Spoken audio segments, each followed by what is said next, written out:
اعوذ باللہ من الشیطان الرجیم، بسم اللہ الرحمن الرحیم۔ میں بشیر احمد کرمانی، ٹیچر GPS شانو، زون ماور۔ آج ہم تیسری جماعت کا اردو پڑھانے جا رہے ہیں۔ تو چونکہ بچوں ہم نے کل نیا سبق شروع کیا تھا جس کا نام تھا ہمسایہ، کیونکہ آپ کو سمجھ میں آ گیا ہوگا ہمسایہ کسے کہتے ہیں۔ تو ہم آج آگے پڑھنا شروع کریں گے۔ تو جب اسلم گوتم انکل کے پاس گیا تو اس کو جگایا، تو پھر اس نے اپنی بیوی کو جگایا گوتم انکل نے، تو اپنی بیوی کو ساری بات بتائی۔ تو اس سے آگے ہم پڑھیں گے آج۔ گوتم اسلم کے ساتھ اس کے گھر آیا، تو اس کے بعد گوتم اسلم کے ساتھ اسلم کے گھر آیا اور اس نے اسلم کی امی کو سلام کیا اور پوچھا کہ کیا تکلیف ہے۔ تو اس کے بعد گوتم نے اسلم کی ماں کو سلام کیا اور پھر پوچھا کہ کیا تکلیف ہے۔ اس نے بتایا کہ دم گھٹ رہا ہے۔ تو اسلم کی ماں نے بتایا کہ میرا دم گھٹ رہا ہے، سینے میں تکلیف ہے۔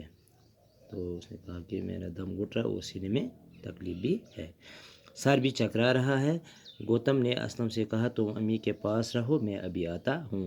تو اس کے بعد گوتم انکل نے کہا کہ آپ اسلم ادھر امی کے پاس بیٹھو، تو میں ابھی آتا ہوں۔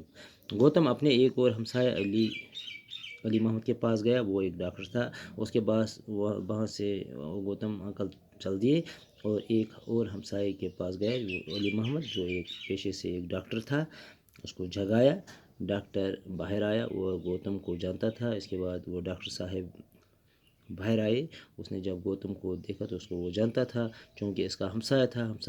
ایک ہمسایہ کا دوسرے ہمسایہ کا حق ہوتا ہے۔ اس نے حیران ہوتے ہوئے پوچھا اتنی دیر گئے آپ کیسے آ گئے؟ تو ڈاکٹر صاحب حیران ہو کر اس سے پوچھا کہ اتنی دیر گئی کہ آپ کیسے آ گئے، آپ کا کیسے آنا ہوا؟ گوتم نے بتایا بابی کی طبیعت اچانک خراب ہو گئی ہے، اس کا دم گھٹ رہا ہے۔ تو اس کے بعد گوتم نے کہا اسے کہ بابی کی طبیعت اچانک خراب ہو گئی اور اس کا دم بھی گھٹ رہا ہے اور سینے میں تکلیف ہے، سینے میں تکلیف ہے اور سر بھی چکرا ہے، اور سینے میں تکلیف ہے اور سر بھی چکرا رہا ہے۔ ڈاکٹر نے کچھ دوائیں اٹھا لیں اور گوتم کے ساتھ ہو لیا۔ اس کے بعد ڈاکٹر صاحب نے چند دوائیں اٹھائی اپنے بیگ میں اور گوتم کے ساتھ چل دیا۔ تو گوتم جب علی محمد کو اسلم کے ہاں لے گیا تو علی محمد نے پوچھا یہ تو آپ کا گھر نہیں ہے؟ گوتم نے کہا، جب گوتم نے ڈاکٹر علی محمد کو اپنے اسلم کے گھر لے گیا تو علی محمد نے اسے پوچھا کہ بھائی یہ تو آپ کا گھر نہیں ہے؟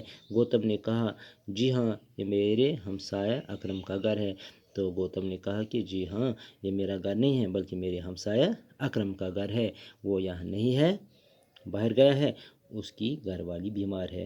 تو یہ میرے ہمسایہ اکرم کا گھر ہے، چونکہ اکرم گھر پر نہیں ہے، وہ باہر گیا ہے، تو اچانک اس کی گھر والی بیمار ہو گئی، یعنی اس کی بیوی بیمار ہو گئی۔ گوتم علی محمد کو گھر کے اندر لے گیا۔ اسلم نے ڈاکٹر علی کو دیکھا تو خوش ہوا۔ تو اس کے بعد گوتم ڈاکٹر علی کو اپنے گھر کے اندر لے گیا۔ تو جب اسلم نے ڈاکٹر علی محمد کو دیکھا تو وہ بہت خوش ہوا۔ ڈاکٹر نے اسلم کی امی کو دیکھا، اس کے بعد اس نے اسلم کی امی کو دیکھا، اس کی جانچ پڑتال کی، تو اس کے بعد انجیکشن دیا اور دوا کھلائی۔ اس کے بعد اس نے انجیکشن اس کو دیا اور دوا بھی کھلائی۔ اسلم کی امی کی حالت بہتر ہونے لگی۔ دوا کھانے کے بعد اسلم کی امی کی حالت بہتر ہونے لگی۔ ڈاکٹر نے کہا بھابی اب گھبرانے کی کوئی بات نہیں، لیکن کل آپ ہسپتال آ کے خود کا چیک اپ ضرور کرائے۔ اس کے بعد ڈاکٹر صاحب نے کہا کہ آپ گھبرانے کی کوئی ضرورت نہیں ہے، لیکن دوائی کھانے کے بعد آپ کل اسپتال آنا، وہاں پر جانچ ضرور کروانا۔ ہاں، یہ دوا 4 گھنٹے کے بعد پھر لیجیے۔ اس کے بعد ڈاکٹر صاحب نے کہا کہ یہ دوا جو میں نے دی ہے 4 گھنٹے کے بعد پھر لینا، میں صبح آ کے دوبارہ دیکھوں گا۔ اس کے بعد میں کل پھر آؤں گا اور آپ کو دیکھوں گی آپ کی حالت کیسی ہے۔ تو بچوں بس آج کا سبق بس اتنا ہی ہے۔ تو آپ پیج نمبر 28 پر دیکھ سکتے ہیں، تو اچھی طرح یاد بھی کرنا اور اپنے کاپی پر صفحہ کاپی پر بھی لکھنا، صاف صاف لکھنا۔ تو انشاءاللہ کل ہم اسے آگے پڑھیں گے، تب تک کے لیے خدا حافظ۔